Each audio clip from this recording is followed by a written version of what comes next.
United nation میں بڑے بڑے دنیا کے ذہین لوگ بیٹھتے ہیں، انہوں نے ہومو سیکس پہ بات کی کہ یہ عقل کے کیسے خلاف ہے۔ انہوں نے کہا یہ تو عقل کے خلاف نہیں، وہ بھی راضی یہ بھی راضی، تو جب آپس میں ایک دوسرے سے انجوائے کریں تو عقل سے فیصلہ کر سکتے ہو کہ یہ صحیح ہے غلط ہے؟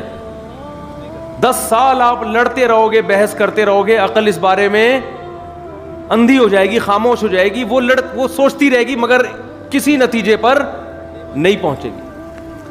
زنا ہونا چاہیے یہ معاشرے میں، نکاح ہونا چاہیے، اگر آپ عقل سے فیصلہ کرو تو قیامت آ جائے گی، آپ نہیں فیصلہ کر سکتے۔ بھائی وہ لڑکی بھی راضی ہے، مرد بھی راضی ہے، تو کیا ہو رہا ہے اس میں، کیا حرج ہے؟ اچھا یہ لوگ وہاں قانون سازی کرتے ہیں جہاں ان کو یہ خطرہ ہوتا ہے کسی پہ ظلم نہ ہو جائے، حالانکہ اگر عقل سے فیصلہ کیا جائے تو جبری زنا بھی جائز ہونا چاہیے، کیونکہ جانور تو جبرن بھی کر رہے ہوتے ہیں یہ کام، لیکن وہاں آ کے کہتے ہیں دنیا میں فساد پھیل جائے گا۔ ورنہ عقل سے اگر آپ فیصلہ کرواؤ تو عقل تو یہاں بھی اس طرف بھی دلائل ہیں کہ جبر بھی جائز ہونا چاہیے۔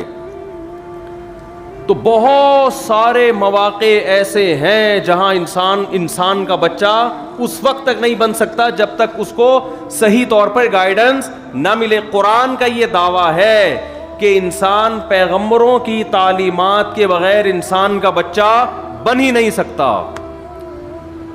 ایک حد تک آپ کی عقل آپ کو گائیڈ کرے گی، اس کے بعد عقل ہتھیار ڈال دے گی، وہ کہے گی بھائی مجھے نہیں پتا، مجھے کوئی بتائے گا اور میں اس کی تقلید کروں گا۔ اسی وجہ سے اللہ نے سب سے پہلے شخص کو پیغمبر بنایا ہے، آدم علیہ السلام کو۔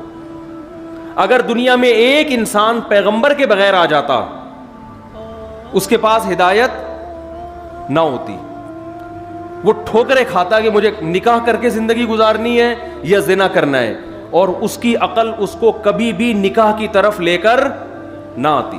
آپ اگر جنگل میں کچھ لوگوں کو چھوڑ دینا، یہ ہمارے بعض ماہر نفسیات 1 نمبر کے پھینکو ہوتے ہیں۔ ایک ماہر نفسیات سے کسی نے پوچھا کہ نکاح دنیا میں کب رائج ہوا؟ مذہب کے پاس تو اس کا جواب آسان ہے کہ سب سے پہلے تو لوگوں میں نکاح ہی تھا، بعد میں زنا آیا۔ جیسے جیسے دنیا میں عقل پرستی کا دور آیا ہے نا، عقل استعمال کرنا شروع کی ہے، پیغمبروں کی تعلیمات سے دور ہوئے ہیں، تو زنا عام ہوا ہے۔ آپ جتنا ماضی میں جائیں گے آپ کو نکاح کا رواج اتنا نظر آئے گا، حالانکہ ترقی کم ہے، نالج کم ہے، تعلیم کم ہے، لیکن تہذیب آپ کو نظر آئے گی نکاح والی۔ تو ماہر نفسیات سے کسی نے پوچھا، انہوں نے کہا کہ 4000 سال پہلے نکاح کا رواج دنیا میں آیا ہے۔ پتہ نہیں کسی گورے کی کتاب میں پڑھ لیا ہوگا۔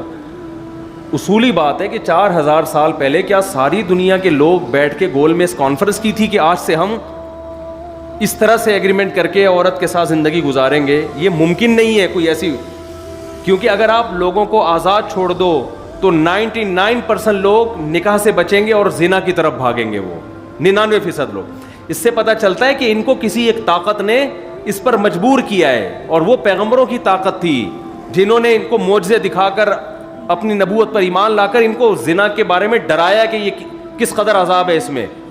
تو جتنا آپ ماضی کی طرف جائیں گے آپ کو مختلف قوموں میں نکاح کا رواج اتنا زیادہ نظر آئے گا، جتنا آپ مستقبل کی طرف جائیں گے یہ رواج آپ کو کم ہوتا ہوا نظر آئے گا۔ اس سے پتہ چلتا ہے کہ کوئی مینجمنٹ شروع میں تھی جس کے تحت یہ سارے کے سارے جمع تھے، اور قرآن یہی دعویٰ کرتا ہے کان الناس امۃ واحدہ، لوگ ایک مذہب پہ تھے، بعد میں دنیا میں بہت سارے مذاہب آئے ہیں، اور وہ ایک مذہب برحق مذہب تھا جس کو اسلام سے تعبیر کیا جاتا ہے، وہ پیغمبروں کی تعلیمات تھیں۔ تو انسان کے کو صحیح اور غلط کی تمیز پیغمبروں کے بغیر نہیں مل سکتی، ناممکن ہے۔